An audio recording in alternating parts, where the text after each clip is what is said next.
সম্প্রতি চীন সফরে গিয়ে ডক্টর মোহাম্মদ ইউনূস দ্ব্যর্থহীন ভাষায় বলেন, দক্ষিণ এশিয়ার এই অঞ্চলে সমুদ্রের একমাত্র অভিভাবক বাংলাদেশ।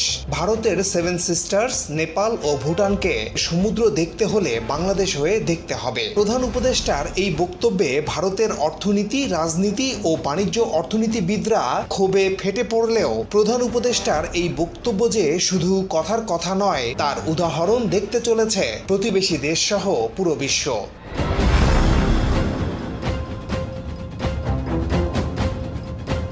বাংলাদেশের ভৌগোলিক অবস্থানকে পুরোপুরি কাজে লাগিয়ে বঙ্গোপসাগর ঘিরে সুদূর প্রসারী বাণিজ্যিক, অর্থনৈতিক ও ভূ রাজনৈতিক কৌশলগত পরিকল্পনা নিয়ে এগোচ্ছে বাংলাদেশ। এবং সব জল্পনা কল্পনার অবসান শেষে শুরু হচ্ছে মাতারবাড়ি গভীর সমুদ্র বন্দরের নির্মাণ কাজ।